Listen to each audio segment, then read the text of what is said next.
Hello everyone, welcome back to my another productive study vlog. So this vlog is late night study vlog and firstly मैंने अपनी desk clean करी and ये night की video है तो मैंने सोचा आपको नाइट का व्यू दिखाऊं। एंड देन फिर मैंने करा अपना बायो का होमवर्क मैं इसलिए कर रही हूँ क्योंकि मुझसे ना मतलब सुबह को काम नहीं होता ना फिर इवनिंग में हो पाता, तो मैं अब लेट नाइट स्टडी में भी बायो का होमवर्क कर रही हूँ। मेरा ट्रांसपोर्टेशन पार्ट है, उसके बाद भी थोड़ा सा पार्ट रह गया था। सो अब मैं यहाँ करूँगी अपना एक्सक्रीशन पार्ट। मेरा एक्सक्रीशन जो पार्ट है वो रह गया था, ट्रांसपोर्टेशन मैम ने ग्रुप पे भेज दिया था, फिर एक्सक्रीशन जो पार्ट है वो भी ग्रुप पे भेजा था, तो मैं भी वो सारा कंप्लीट करूँगी। एंड मुझे होमवर्क कंप्लीट करने के बाद ये थोड़ा रिवाइज भी करना है, इसे समझना भी है, तो मैं वो समझूंगी भी। और जो मेरी वन शॉट बुक है उससे थोड़े बहुत क्वेश्चन भी मैं करूँगी, बिकॉज़ अगर आप साथ के साथ क्वेश्चन की प्रैक्टिस करोगे तो वो ज़्यादा अच्छा रहेगा, मेरे माइंड में अच्छे से सेट भी हो जाएगा। वरना तो फिर मैं बस कर लेती और मुझे फिर याद भी नहीं रहता, इसलिए मैं ट्रांसपोर्टेशन पार्ट के भी थोड़े क्वेश्चन करूँगी और एक्सक्रीशन पार्ट के भी करूँगी।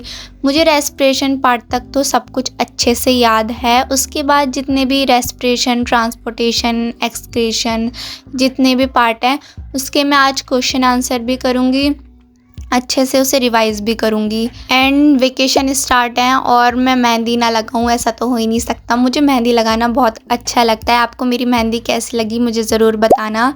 एंड देन फिर मैंने अपनी वन शॉट बुक से क्वेश्चन प्रैक्टिस करी, मतलब मैं बायो के थोड़े से क्वेश्चन प्रैक्टिस करूँगी। बायो में ट्रांसपोर्टेशन पार्ट आपने देखा होगा कि मैंने पिछले व्लॉग में करा था और अब एक्सक्रीशन पार्ट करा है। सो मैं अपनी वन शॉट बुक से जितने भी क्वेश्चन आंसर हैं उसकी प्रैक्टिस करूँगी, जितने मैं क्वेश्चन आंसर की प्रैक्टिस कर सकती हूँ उनकी मैं प्रैक्टिस करूँगी। एंड बीच में थोड़ा सा वाटर ब्रेक ले लेते हैं, आजकल इतनी गर्मी हो रही है तो आप भी थोड़ा स्टे हाइड्रेटेड रहिए, थोड़ा अच्छे से रहिए। एंड देन फिर मैं अपनी प्रैक्टिस स्टार्ट करूँगी साइंस की। साइंस में जितने भी क्वेश्चन हैं पहले तो मैं उन्हें रीड करूँगी और रीड करने के बाद अपनी लैंग्वेज में मैं बना के लिखूँगी। बट पहले ना अच्छे से रीड करना ये बहुत ज़्यादा इम्पॉर्टेंट है। अगर आप कॉन्सेप्ट क्लियर नहीं करोगे, अगर रीड नहीं करोगे तो वो अच्छे से मतलब मेरे माइंड में तो नहीं रहता कि मैं कैसे करूँ। तो पहले मैंने क्वेश्चन देखे फिर उसके आंसर रीड करे। आंसर रीड करने के बाद आप ना मतलब अपने लैंग्वेज में जितना हो सकता है आप उन्हें बना के लिखिए। अगर पूरा फुल क्वेश्चन आंसर है, आपके पास टाइम कम है, तो आप ना अपनी लैंग्वेज में शॉर्ट क्वेश्चन आंसर बना के लिखो, बट उसमें मेन पॉइंट ज़रूर लिखना। एंड मैंने साइंस के करने के बाद फिर मैंने अपना आरएम बैच में जो भी इंग्लिश के लेक्चर है वो मैंने अटेंड करे थे। मैं फायर एंड आइज़ जो पोयम है वो कर रही थी। ये मेरे स्कूल में हो चुकी है पोयम, बट मुझे इतने अच्छे से समझ ही नहीं आई, मतलब स्कूल में इतने अच्छे से इस पोयम को करवाया ही नहीं था।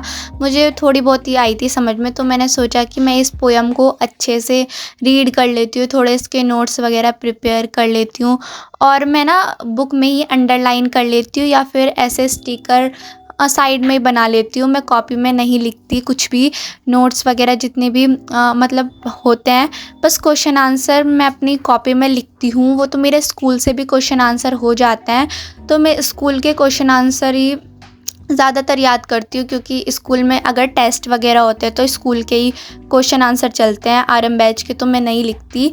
बट जो मुझे इजी लगता है, जहाँ से मुझे अच्छे से समझ में आता है, मैं वहीं से ही समझती हूँ। मैं ज़्यादातर तो मतलब जो इंग्लिश और हिंदी है वो आरएम बैच से ही करती हूँ।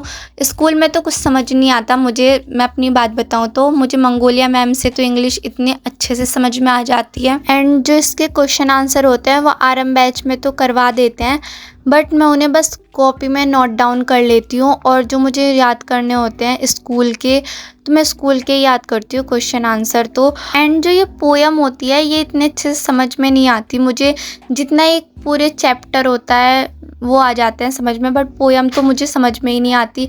इसमें इतने हार्ड वर्ड होते हैं तो ये समझना थोड़ा मुझे ऐसा लगता है कि मेरे लिए थोड़ा डिफ़िकल्ट होता है, क्योंकि इसमें हार्ड वर्ड होते हैं और जो चैप्टर होते हैं उसमें थोड़े इजी वर्ड भी होते हैं, वो मैं खुद से भी समझ लेती हूँ। बट पोयम होती है, पोयम मुझसे खुद से भी नहीं समझी जाती, तो इसलिए मैं ज़्यादातर तो पोयम वगैरह आरएम बैच से ही करती हूँ। चैप्टर होता है तो चैप्टर तो मैं अपने स्कूल से कर लेती हूँ या फिर खुद से भी हो जाता है, बट जो ये पोयम होती है वो स्कूल में इतने अच्छे से समझाई नहीं जाती, बट मैम थोड़ा बहुत ही समझाती हैं, तो इसलिए। एंड प्लस मुझे आरएम बैच में ये ज़्यादा अच्छा लगता है कि मैम साथ के साथ इसमें छोटे छोटे एक्सप्लेनेशन भी करवा देती हैं, इसके कैरेक्टर के बारे में भी लिखवा देती हैं। फायर एंड आइस जैसे ये चैप्टर है, उसमें मैम ने हमें अच्छे से एक एक चीज़ अच्छे से एक्सप्लेन करी है। मैंने स्टिकी नोट्स लिया और उसमें छोटे छोटे एक्सप्लेनेशन जो होते हैं वो भी मैंने बहुत अच्छे से लिखा है। मैं स्टिकी नोट्स की हेल्प से साइड में लिख लेती हूँ, ये मुझे ज़्यादा अच्छा लगता है। एंड बस आज की वीडियो में इतना ही था। वैकेशन स्टार्ट हो रहा है तो मेरे पास ज़्यादा इतना कंटेंट भी नहीं है कि मैं ज़्यादा कुछ बना सकूं। अब आरएम बैच तो चल जाएगा, आज से ही चल जाएगा। जब मैं वीडियो अपलोड करूंगी तो बस आरएम बैच के रिलेटेड हम वीडियो डालेंगे। सो अगर आपको मेरी ये वीडियो अच्छी लगी है तो प्लीज़ मेरी वीडियो को लाइक एंड सब्सक्राइब ज़रूर करना और एक कमेंट भी कर देना कि आपको मेरी वीडियो कैसी लगी।